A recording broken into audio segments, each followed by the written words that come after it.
Alrighty, sorry for the late start. Welcome to EFT Expert Interviews. We're here to talk to renowned EFT practitioners on topics that can transform your life. These are live interviews where you can ask questions and get answers from the speaker. I'm your host, Stefan Gonick from EFTalive.com and singletosoulmate.me. And today we're talking to Jondi Whitis on the topic of what if healing is largely misunderstood. Jondi says that her chief work in the world is to help people feel better fast. She's a master trainer of trainers, a mentor, thought leader in the world of energy psychology, a member of EFT International's Training and Accreditation Committee, the EFT Guild, and a humanitarian outreach coach for a Peaceful Heart, the American ASEP. I'm forgetting what the letters stand for. And the Human Wisdom Project. So welcome, Jondi. It's wonderful to have you, and maybe you can tell me what ASEP stands for again. It's the Association for Comprehensive Energy Psychology. That's right. All righty. Well, this is a great topic that we rarely hear about, EFT world, because people just assume that EFT is this amazing thing and heals everything for everybody, and what's the question? But it's not anywhere near that simple. Well, I think it can be a lot more comprehensive. How's that? EFT is simple. People are not. I love EFT. It is always going to be the sweet spot in my Venn diagram of favorite tools and approaches. And I love it. And I've devoted myself for 20 years to teaching it, living it. And I think what I would add to what you've already said is that it's about the how. It's about the how do you apply that, because my title that I gave you is to start a conversation about the fact that I do not believe healing is about a modality or a technique or a structural set of rules. I don't think humans work that way. And neither does EFT. EFT can be, I believe, shown to be like an iceberg. And everybody knows the top of what's above the water line. And yeah, you tap and you do this. But the mystery and the majesty and the magic is the humongous realm underneath the water. And that's about the how. So I think a great place to start then, excuse me, is what does healing actually mean to you? As Brother Gene and Brother Ulf would say repeatedly, it depends. It depends on who's asking and what it means to them. But since this is our talk, what it means to us. Healing to me is akin to wholeness and connection. And restoring those two things, I believe, is my answer about what is healing. How about yours? My definition? Well, I guess what I think of for healing is when somebody comes in and they're in pain or they're feeling blocked, and they want, if it's pain, they want the relief. If they're feeling blocked in achieving some kind of life goal, they want to get unblocked. But ultimately, healing is a lot more than just the relief of the pain. It is a lot more than just achieving the goal. Healing has a lot to do for me with coming to a place of much deeper self-awareness and self-acceptance and self-compassion and self-appreciation. Yeah. I like those answers. And as where we started, it's about a lot more than any modality. How do you think that healing, think of healing that's different from other practitioners? Do you think? How do I think of healing that's different than other practitioners? Yeah, that's maybe different from other practitioners. Well, I believe it's what we're talking about. It's that I see the wholeness of the person. I see them not as broken. I see them often as working way too well and too hard.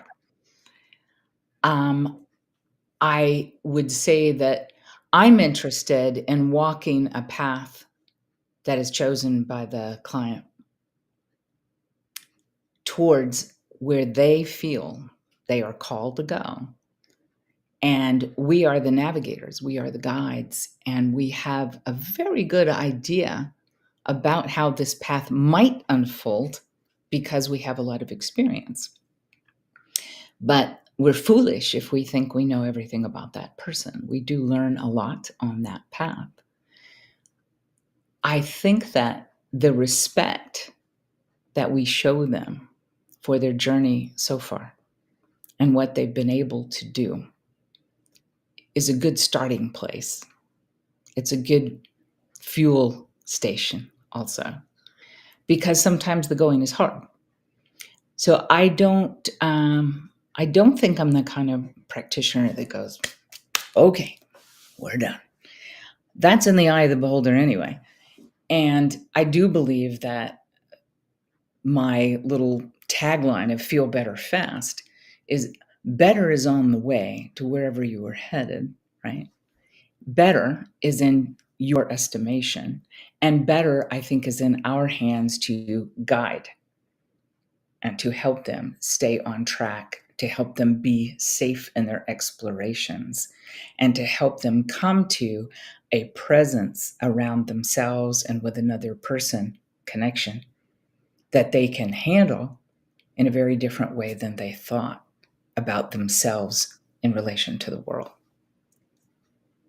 Yeah, I think a big part of it is helping them feel sort of seen and safe in their journey. Mhm. So whatever tool you're using, the connection between the practitioner and the person wanting healing is Mhm. a hugely important piece of it. So they feel kind of like held in these really tough places that they have to visit in order to do their healing. And that's why you can have two practitioners who know EFT great, but Yeah. one is going to help them feel safe and held and Well, hopefully, these are the practices I think that as a trainer, I am always trying to train new practitioner candidates to embrace.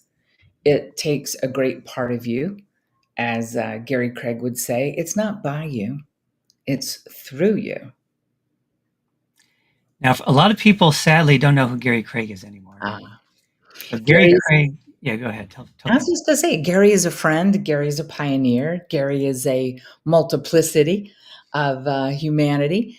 But a long time ago, he graduated Stanford Engineering at the top of the class, only to find out that the engineering he was really interested in was human engineering. And so he spent an awful lot of time and money chasing down personal growth and personal evolving enhancement, transformation. So he probably spent $500,000 just chasing everyone he could find that was really good at that, or people said. And from there, one of his many discoveries was working with a guy named Dr. Roger Callahan, who had this interesting thing called TFT, thought field therapy. And when Gary took what he knew from NLP and all his other learnings and Roger's work, he went, I have an idea.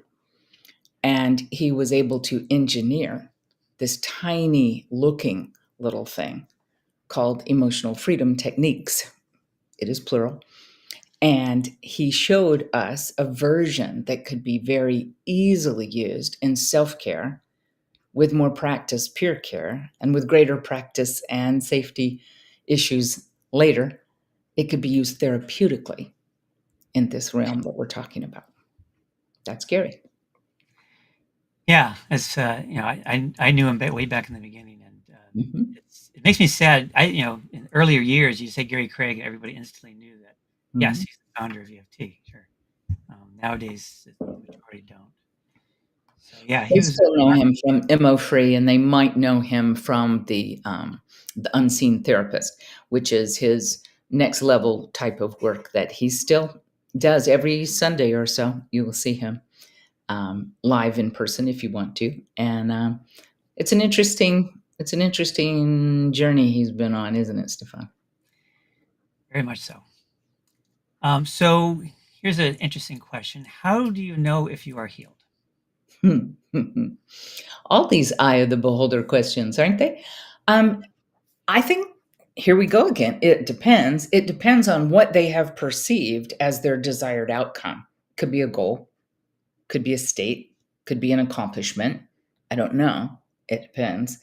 But I believe that when I see them make that shift, it's like they know and they're telegraphing that. In energy work, we just understand that we're sharing the energy of that knowing, but they're showing us before they tell us, aha, I see, I've got this.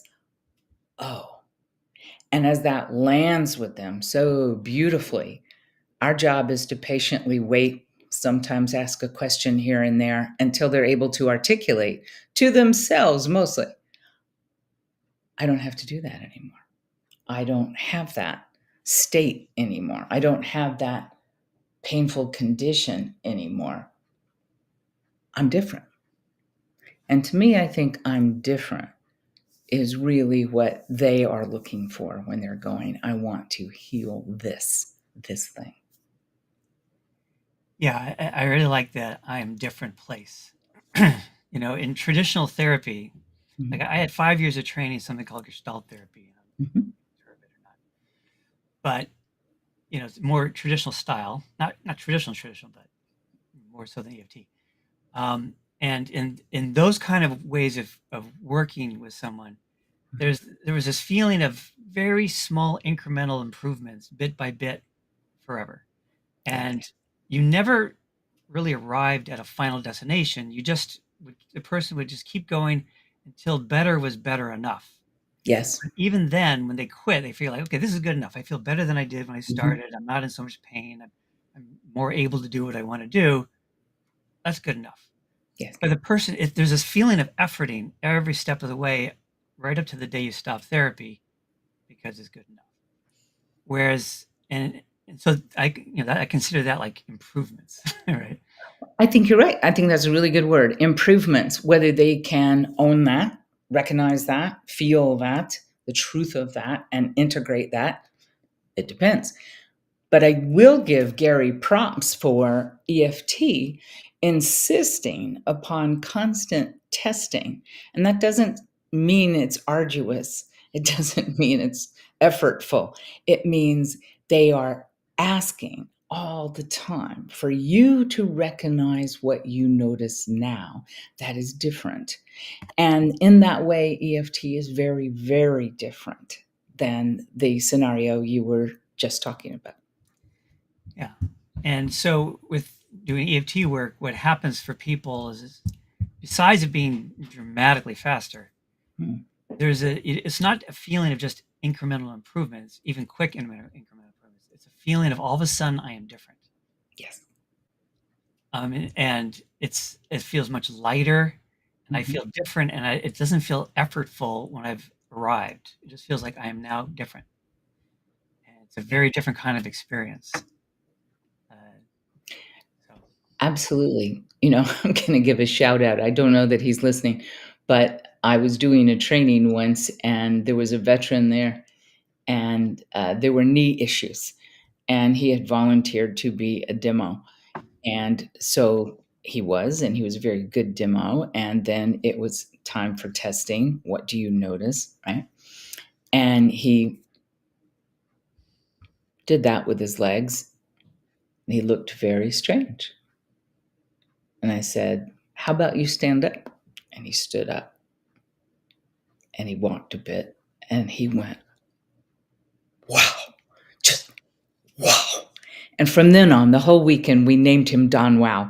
And he was just so thrilled and delighted because what we were teaching him was this tool, EFT, we could put in his hands to enhance his life, yes, to change his state, yes, to change the very nature of the pain and how he saw it, his perspective. And that changed everything for him. There was no incremental for Don Wow. That's why it struck him as, wow. wow. Mhm. Actually, it reminds me of a funny story that I have, a little anecdote. way back early on, when I was first year or two of doing this. I was still seeing people in person in my office. Mhm. One week, I was working with this woman on an issue she brought up to me, and I said, "How intense is this issue for you on a scale of 0 to 10?" And she said, "It's a 9 out of 10." Mm. So we just spent the whole session working on it, and I just kept checking in on her number after we do some tapping. And so, "What is it now?" "Well, now it's a 6. Now it's a 3. Now it's a 1. Now it's 0." I said, "All right, awesome, 0." She came in again the following week, and I said, "Hey, I just want to check in with you what your week's been like in relation to the such and such issue that you had." Mhm. And she looked at me kind of confused, and she said, "What are you talking about? I never had that issue." Right. And I literally was like leafing through my notebook and then showing her the page. Say, "I wrote down the issue, 9 out of 10. When 9 went to a 7, a 3, a 5, you know." And she was just like Dumbfounded. dumbfounded, yeah, that she'd even ever had that issue. Right. That's what I mean. You come out different. It's not just you come out better. It's different. In this case, different is not even remember she had the issue. Funny one. Yes. Well, I'm so glad for them. And, Gary called that the apex effect, which he probably picked up from someone else. But the idea is, I really can't get my head around how that happened or why I ever thought that or that I ever even felt this way.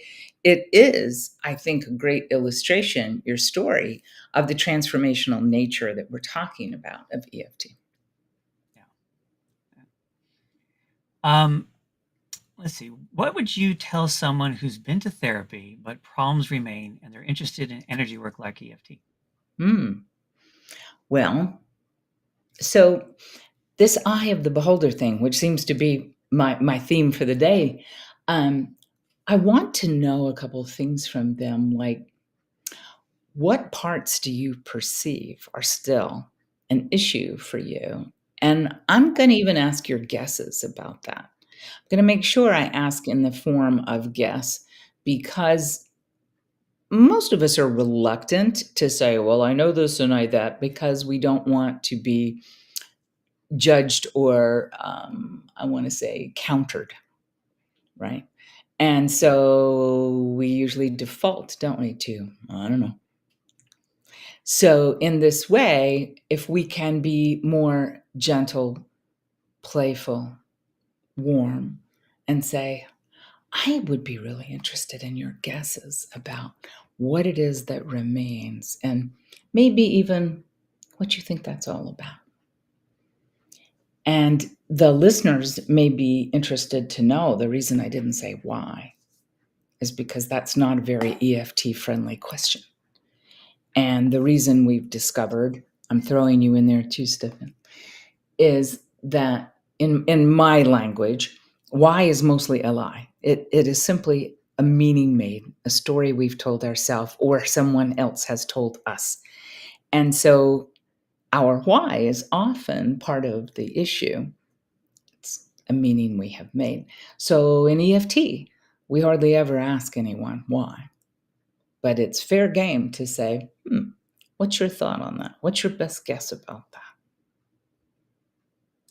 Actually, in my Gestalt therapy training, it was a body oriented Gestalt therapy training.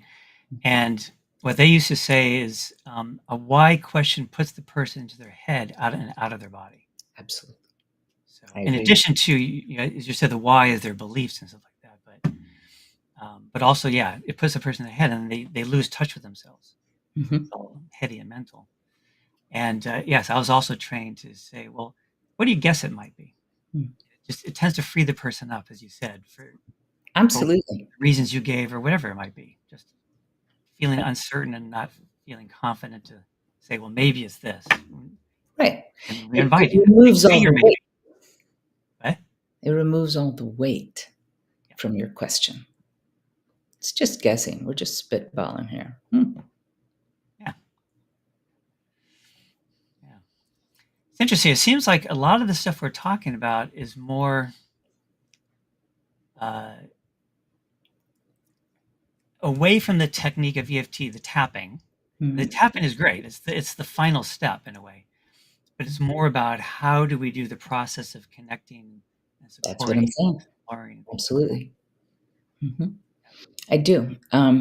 As the first EFT master might have said, Ann Adams, it's about the application. Say that again. It's not the application. It's about the Oh, application. right. It's about how you do it. Hmm. Yeah, Yeah, I totally I think agree. that's true. And that's why it's so much fun to teach people how comprehensive, complex, mysterious in a good way, and full of wonder this toolbox can be, if they will allow that to happen, if they will allow themselves to grow in understanding, using, practicing, getting confident, mastering the very many tools in that set. Sure. So I have an interesting question for you. By the way, I just wanted to say, everybody who's listening live, feel free to type comments throughout this interview. You don't have to wait till the end. I mean, we're going to have a live Q&A at the end where you can ask whatever questions you want, but feel free to make comments every step of the way. And, you make a comment, I'll wait for a good moment to bring the comment into the conversation. Sure. Feel free to actively participate, everybody. Thank you. I have an interesting question.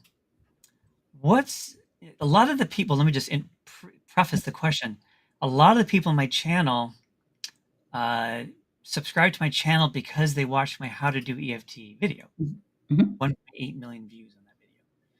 So, it's people who are just at the early stage of their interest in EFT. They watch this how to do EFT video to learn how to do this, the simple basics of EFT. And a lot of people are trying to apply it on their own. Sure. Right. So this question is, what's the difference that a person can expect between learning and doing EFT on their own versus having an experienced helper work with them? I think that's a good question. Um, I had no idea I was going to talk about Gary so much today, but Gary used to say, if you've been working with EFT on your own and you're not getting good results, you should change practitioners, which was his cheeky way of saying you might want to see someone who's become really good at it and find the difference of how you are applying it. There's our how again, and what they might help you understand that you could do to alter the way that you're going about this investigation. And you will find 100% of the time, they will ask you questions you will not ask yourself. It's our own built in protection device. Yeah, I think, we all one of the one of the wonderful things about EFT is that it is something you can do on your own. Mhm. It's not like you could do Gestalt therapy on your own or something like that, like what I learned. So that's what's really cool about EFT. But the challenge with that is that we all have blind spots, Yes. right? Things about ourselves that we can't see clearly, Right. and that interferes with doing a lot of self healing. You can do some, but one of the wonderful things about using EFT as your healing technique is you can work with an EFT practitioner who can help ask the right questions, help guide you to see the things that you're blind to. And then you can do a whole bunch of tapping in between sessions or separate from sessions to continue the healing on your own. So Mhm. you think about it, as compared to regular therapy, we see somebody weekly and there's not much you do in between sessions. So you're really very dependent on each Exactly. week's sessions with your therapist. But with EFT, you have your sessions with practitioner, but then you can do lots of supplemental or complementary tapping of your Mhm. own to speed it up even more. So that's a really cool aspect. Absolutely. I mean, I do think if we are helpers of integrity, that we are not trying to make people dependent on one more thing, meaning you or your version or whatever it is you're bringing. The idea is to return them to their centers of wisdom and power and agency so they can navigate on their own. So they can see this as not, I was broken, but I hit some bumps in the road that were pretty bumpy. And I called in some help. And you know what? I'm really glad that I did as they cruise along.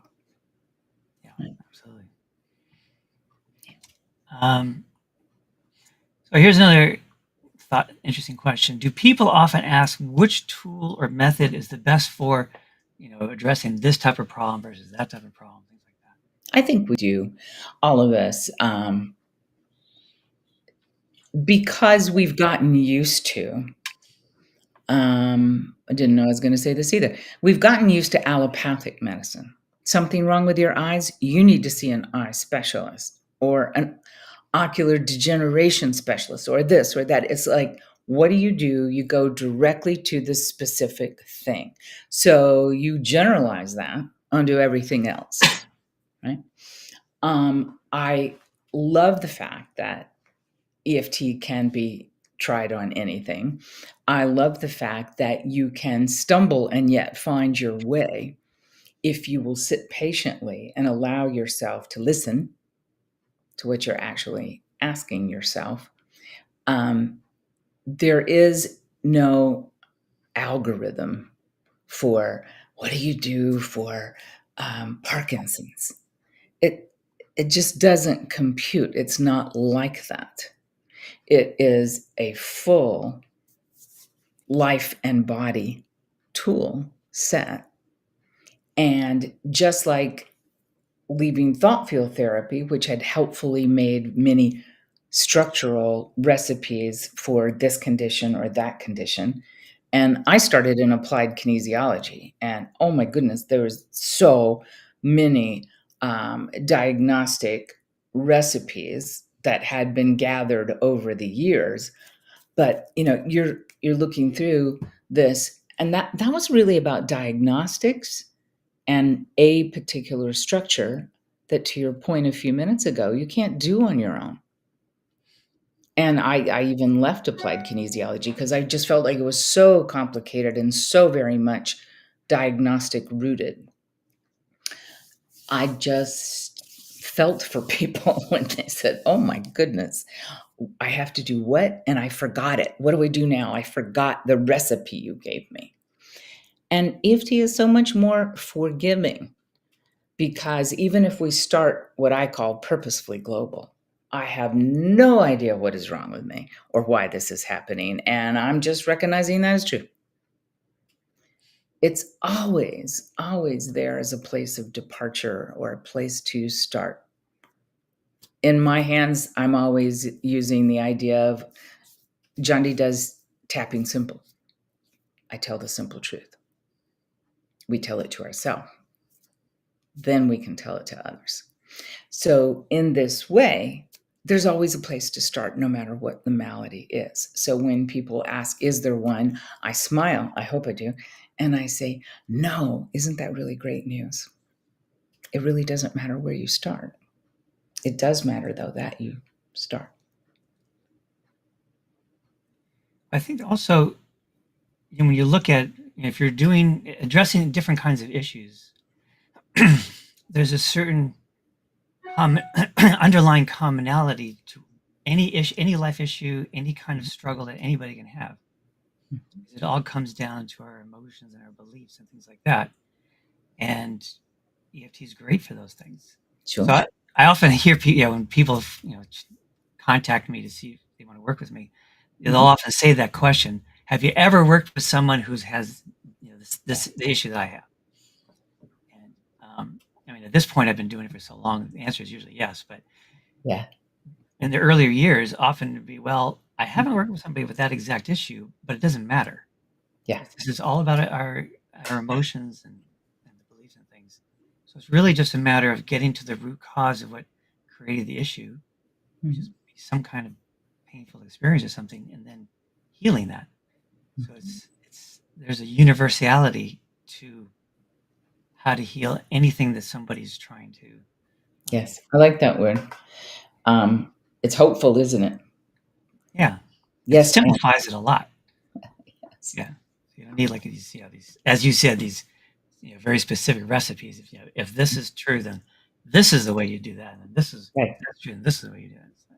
It's much simpler than that. Right.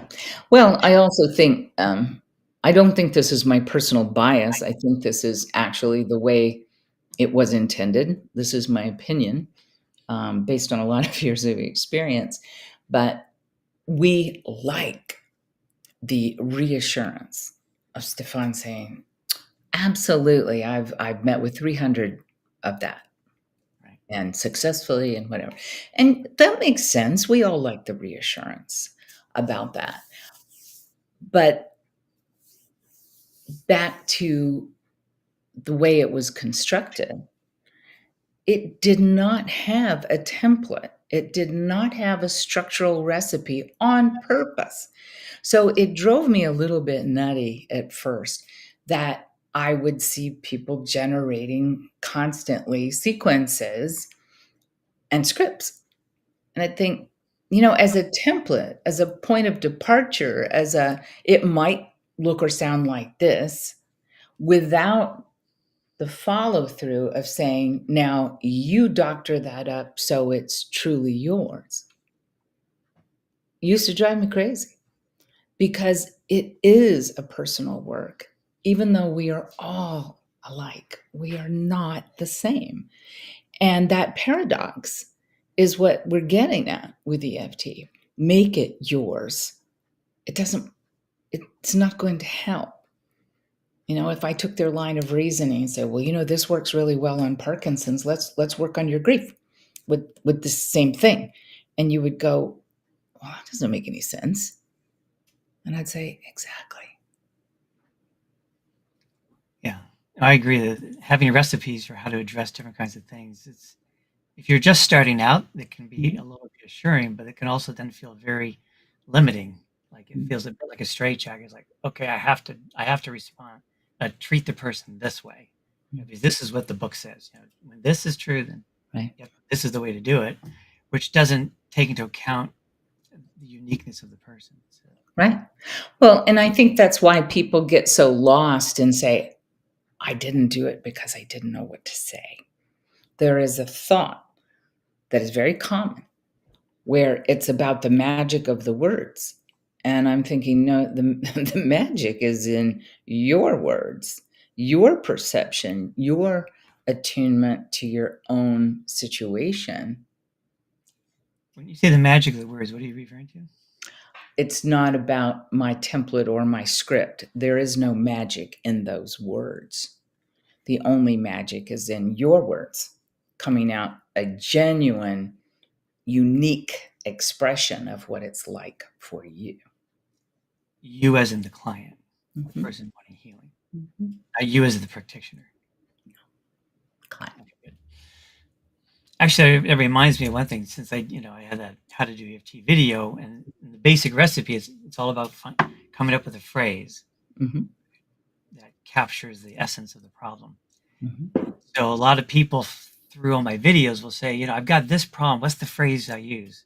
That's what I mean. Right, Yeah. right. And I say to people, this beginning recipe is just the absolute simplest way of starting to try and use EFT on your own. And once you get used to that, the next step is you throw away the phrases. It's not about a phrase. Mhm. It's about working with your moment by moment experience. Yes, your truth, no one else's. Right. I mean, we are very subjective creatures, and our problems are very subjective as well, and our expressions of them completely subjective if we'll let them.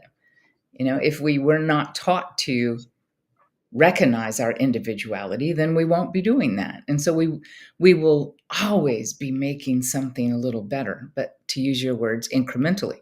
We will not be hitting the mother lode because we're nowhere near your own unique idea about that and what's going on for you because you're so busy trying to squash it into someone else's presentation of the words or the phrases.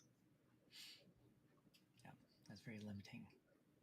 Um, what is the best place for anyone to start when they're deciding they're going to pursue healing something in their life? When deciding they're going to pursue Healing something in their life. Ah, the very best place to start is now, and in just sitting with that thing. We live in a very noisy, fast world, and it seems remarkably hard for the way that our brain has evolved and our nervous system has evolved to hold all that. So we don't. We run, we hide, we shut down. So starting now, I sit with. How do I sit with? I'm so uncomfortable sitting with as a societal norm. So I think this is what drove me hard into the land of humanitarian outreach, emotional first aid, and all of the adaptations that I teach in rapid regulation and relief. Why do I do that? Because sitting with is so hard to do. What just happened is so hard for me to hold. What do I do now is so unavailable to me because I've flipped my lid. So, in that, I say you can simply take what you have seen on the chart, wherever you got it, internet, Stefan, me, the very simple tapping we were talking about. Just take all the words out. Slowly, just tap as you lightly bring to mind whatever that sense of things you have that you're carrying. Maybe even I'm going to suggest you just set it down right next to you. Then just tap with the sequence points. Keep breathing, always a good idea for humans. And as you tap, you will find you sit more easily with whatever the thing is. You will find that the tapping starts quelling your threat response that's running through your whole body and making it very hard to think or be clear about anything. As you do, you'll find yourself rebalancing. You'll find your oxygenated blood coming back to your prefrontal cortex. You'll find, oh my gosh, I didn't realize that. Oh, I can actually think of things. I actually have some good ideas of what I could do that you didn't have less than 5 minutes ago. So that now plus tap without words, just go ahead and calm the system, rebalance, let the nervous system return to a non-threat response state. That's my advice. Yeah, I love everything you just said, and I'd like to just say it again in my own words because I think it's so important for people to get what you just said. But I want to start with in this society that we live in, and I don't know where different countries people are listening to this, but in the United States, in our culture, we have sort of an anti-emotional emotions culture. So, some countries like, I don't know, like Italy or something like that, people are very emotional, expressive, and men cry and this and that. So it's not a foreign thing to feel one's feelings. Whereas the United States, you feel something, people offer you a pill. You know, you're feeling bad here, take this pill so you don't feel so bad. So it's all about like very directly. People are directly encouraged to not feel their feelings, Mhm. and but they're there. There's this great book title, a book I've never read, but I love the title. And the title is "Feelings Buried Alive Never Die." Yes. So there's these, you're having, something's going on in your life and it's bringing up all sorts of upsetting feelings. They're in you. Yeah. But because you're discouraged from feeling them, you're going to do whatever you can to avoid feeling them. Sure. Keeping busy is the most common one. Like, how are you doing? Oh, keep him busy, keep him busy. And that's like a good response, supposedly, right? Right. So, and it is a fight or flight state. It's a state of high emotional intensity and stuff that we're trying to push down. And I agree with what you said. It's very hard to think clearly, to have self awareness, to have new ideas, to have any creativity. But just to be, like, get comfortable just being with the issue by what you said. I've got this issue. I'm not going to try and figure it out. I'm not even going to use words. I'm just going to just be with the issue and just tap. And gradually you'll calm down. Your system will be soothed and it'll feel more tolerable to Mhm. experience the issue. And then you'll all of a sudden just spontaneously start having awarenesses. It's like, oh, you know what? This kind of reminds me of this thing with my dad, Mhm. or whatever. I mean, just whatever the thing is you'll start to have these awarenesses, and it's very empowering to start having greater clarity about the issue even before you've resolved it. just this feeling like I am more than this issue. I am not Yes. consumed by the issue. Right. I'm bigger than the issue. And now I'm feeling more comfortable and able to be with it more easily. And so I loved everything you said. I just wanted to like Oh, double emphasize it well, by saying it in my own words. let's treble it. That what you're describing, I think some people already know this phrase, but we are expanding their window of tolerance for staying on track, focused, attuned to whatever word you want to use, to that thing that's troubling for you, right? I call this sitting in the discomfort at least long enough to find one useful thing about this. And that usually helps them going, okay, just one thing. Okay, I can, okay, just one thing, which is great. That's where it starts, one thing. Also, to your point, I see our construction as this beautiful equilateral triangle. And I spent an awful lot of time in New York, and I was always impressed with how much New Yorkers live in their head. And I suppose it was a really good defense strategy because things are loud and noisy and sudden and compacted and very dynamic. So maybe that was part of it. But it gave a lot of us, I think, the false idea that what we think and our brain and our intelligence and our knowledge, that's what's important. And the rest of this stuff is really just a pain in the butt. Well, that means that you're operating on 1/3 of your structure. I mean, you wouldn't drive a car like that, right? So your physiology is a huge source of information for you on a nanosecond by nanosecond basis. And your emotional state, also sometimes called felt sense state, that we can later call emotions, that contains another third of information that might be crucial for you nanosecond by nanosecond. So why on earth would we depress 2/3 of our information systems to only depend upon this cognitive sense that we don't even understand that very well yet? Right. And our cognizance of the mind is usually the least useful of these three. Exactly. It's the last to know. This part I know. Right. Yeah, our mind is good for planning action. Once Mhm. you've gotten in touch with everything, it's like, okay, well, what do I need to do next? So it's ideally it's the last step in the process rather than the first step. The first step, it tends to just block everything else because we're Yes. in our head. You use the word felt sense. I just want to help for those who aren't familiar with that phrase. So the idea of a felt sense, if when you have an issue, if you just stop and just notice what you're feeling in your body as you have that issue in mind, you will notice that, oh, I am experiencing something in this part of my body. It might be in your throat, it might be in your chest, your solar plexus, your stomach, your face, your arms, anywhere. Um, but it's, all of our emotions, our emotional experiences show up in our body. And one of the things there's this big study about what, if you look at various forms of therapy and cases where there was a positive outcome and not a good outcome, Mhm. the differentiator seemed to be the people who got in touch with their bodily experience of the issue Mhm. are the ones who tended to have successful outcomes, and the ones who didn't go there didn't. So it's a really it's an important thing. I encourage everybody, obviously Johnny does too, to as you're just being with the issue, notice how you're feeling in your body. Just notice Yes. where in your body you're feeling something, and the specifics of what it feels like in your body.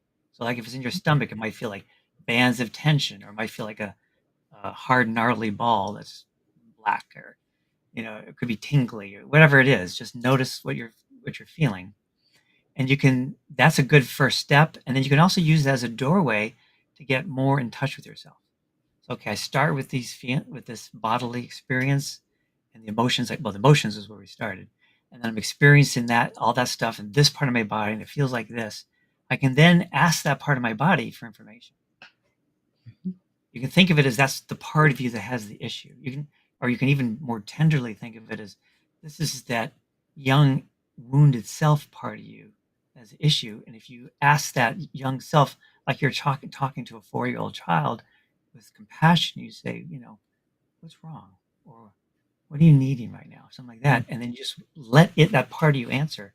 You'll get really deep, good answers. You'll really get in touch with yourself. I agree. And that's just from agreeing to sit with it and ask a few questions and notice what you notice. And I love the word notice. I'm glad you brought it up because this is not disparaging at all of mindfulness, but noticing, I think, is a much bigger construction of that and much easier to achieve because we're just asking you to be alert, be present, and then let us know or let yourself know. What is that like? What do you notice? It's so easy and it's so expansive at the same time. Well, that's why the tapping is wonderful because Mhm. all that tense discomfort of being with the problem, if you tap for a while, it all soothes down, and then you can much more easily do the things we're talking Mhm. about. Yeah.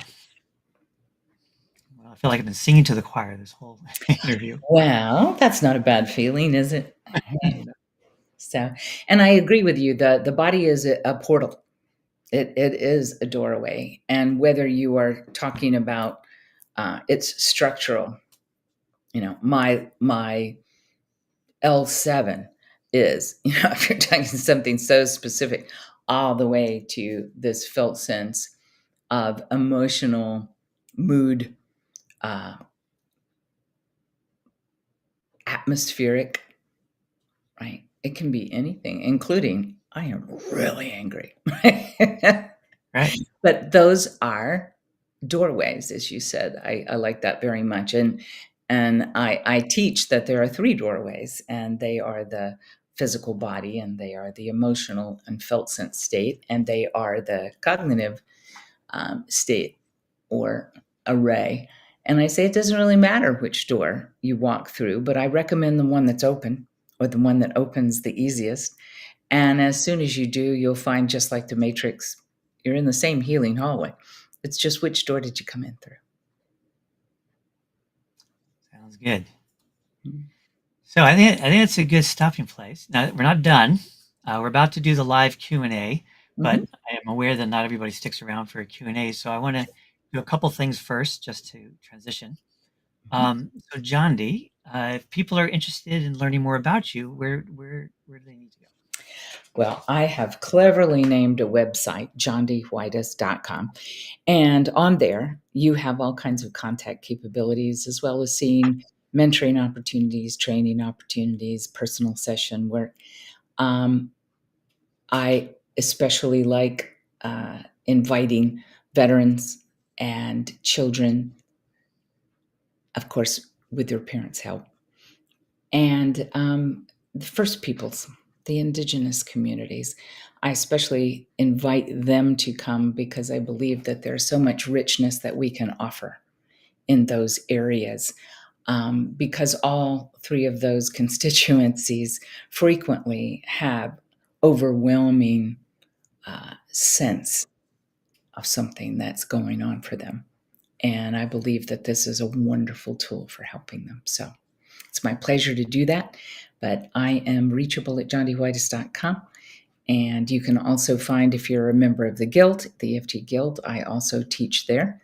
And I also do humanitarian work. I used to do it at ASEP's Humanitarian Committee, but the committee took a break for a while. So I'm not there often, but you could probably reach me that way. And I'm also working with Peaceful Heart, which is the NGO based in Sweden. And we are taking these emotional first aid tools wherever we can. So all three of those are good places to find me. And I guess I want to also give a nice plug for this, which is more cognitively oriented, but I've been a longtime contributor to the Human Wisdom Project, and they have an app called Happier Me. And Happier Me is someplace I contribute things often to. So you can find me as a coach there too. Nice. Now there was a free gift that you were intending to do. I know you haven't gotten I the know. URL yet. I am so apologetic That's that okay. real life got in the way of finishing this little ebook for you, but I will be finishing it soon, and I'll supply that link to Stefan. And so this gift is an early reader, an early receiver of this book that I am writing on anger and how anger might be your fiercest friend. So I want to just tell everybody that the links that we've been talking about will be in the description of this video. Mhm. And then, like, if you go there now, you won't see the link to Jondi's free gift. But if you come back in a week or two, I imagine it'll show up at that point. You will soon. Right. You'll see as soon as Jondi can get back to it. Yeah. And just for everybody, I have 2 free gifts in the description as well. And also in the description is a link to sign up to be notified of these interviews that happen twice a month for the next couple of years. So if you want to subscribe to the channel be one way to get notified. Sign up using the bottom link in the description is another way to get notified. And we have I don't know if it's a comment or a question, but I'm going to just read it here. Hi, Barbara. So Barbara, I don't know how to pronounce your last name, wrote, "Hi, Jondi. Hi, Stefan. I am drinking in every concept and bit of information that you are imparting. Needed inspiration to get back to EFT, and this is doing the trick. Thank you both so much, Barbara K." I'm so glad that that worked for you, Barbara, and it's good to see you always. Yeah, and I'm so glad that this has been helpful. That's the whole goal of this. Is I love EFT, and it's my mission to help spread the yumminess of and power of EFT as broadly as I possibly can. Spread the yumminess. I think there's a poster there, Stefan. Right. So now this is a live Q&A. So anybody who has a question or a comment, doesn't have to be a question. Sure. Feel free to chime in, and you don't have to wait until we've responded to the last comment or question. Just go ahead and type it right away, and that way there'll be one waiting when we finish the current one. That's great. So if anybody has any more comments or questions, please go ahead and type it in. The other thing, since we're getting near the end, if you're going to be typing a long one, type it in 2 pieces. The first piece is just put the word question, and then in the next comment, write it all out. That way I know to wait for your question. To wait for you. To come Okay. through. That's good. Barbara just says,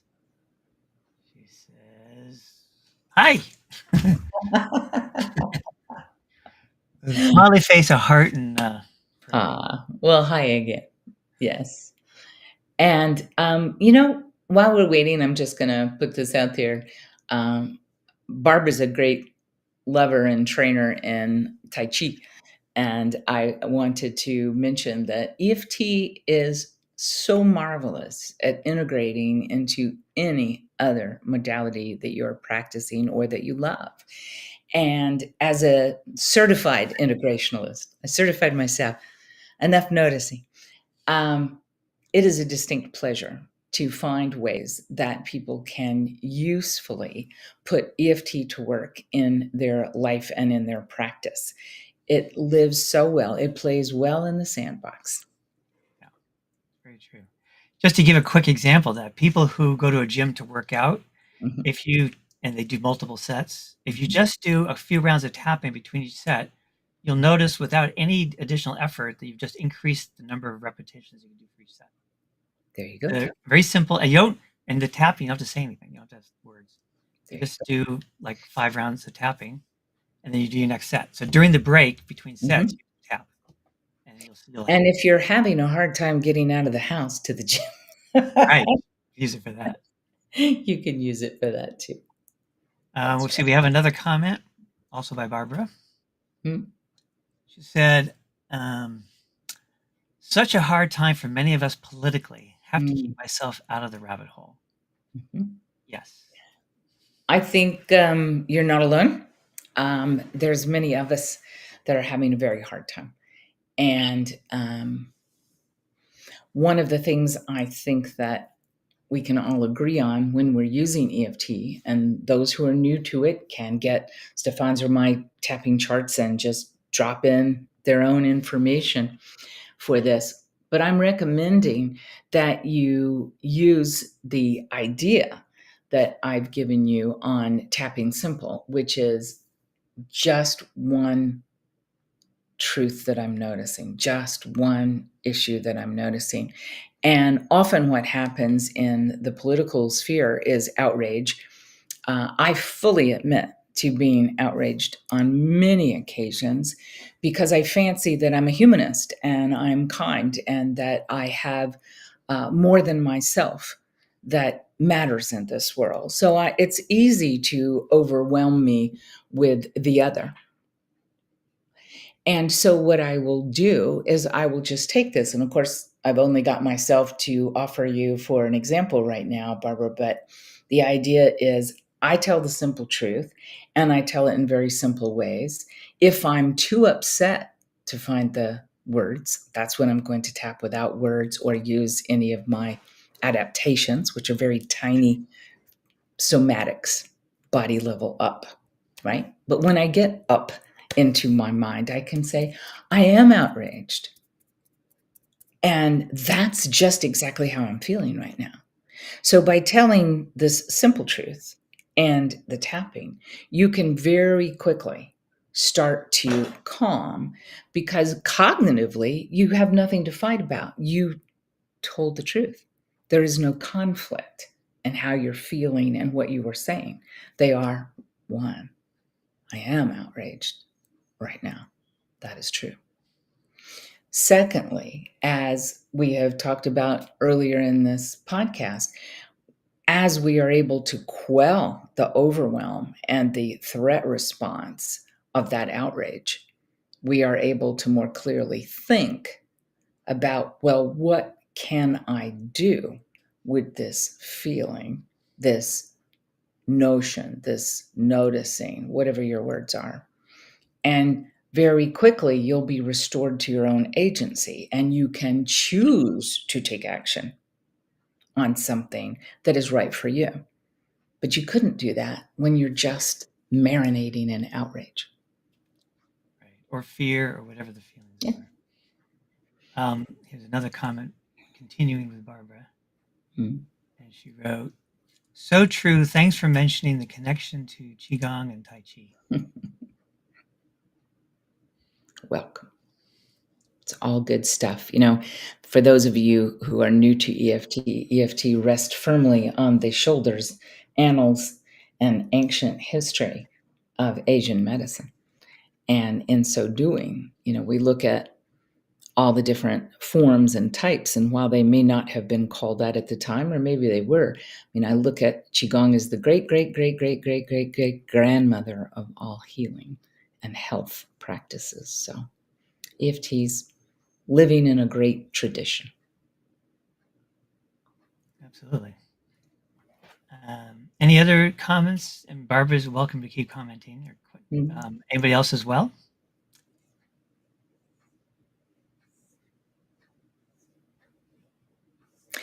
You know, often when you're pondering these things, especially if you're new to it, you just maybe don't even know the questions to ask. And when I say that, I don't mean to imply there's a right one at all. It's quite the opposite. It's just anything that comes to mind is a way for you to more fully investigate, what is this thing? How might I use that? Where might that be useful to me in my life? And is this worth pursuing for my kind of thing?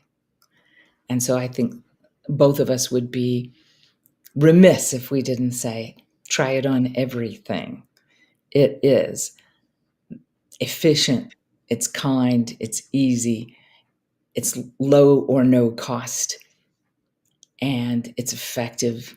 We don't know of any side effects that weren't person involved where things like, I feel so good, I've just flushed all my meds. That's not a side effect from EFT. It's a side effect of feeling good finally and desperately wanting to be free of crutches or other methods that you've had to employ to get this far. Yeah. So wonderful practice. I think so too. It's been a pleasure. Thank you so much for inviting me. I appreciate being part of your collection and spreading the yummy, I believe you said, the yumminess of EFT further in the world. My pleasure.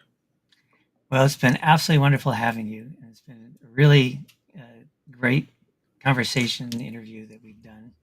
Great. And I'm glad. I'm just hoping that this kind of discussion of the how, right? Usually EFT is like more about what you can do with it, Mhm. but the how of applying it, I'm hoping is going to be really inspirational for a lot of people. I hope so too. The how is where I live. Yes, me too.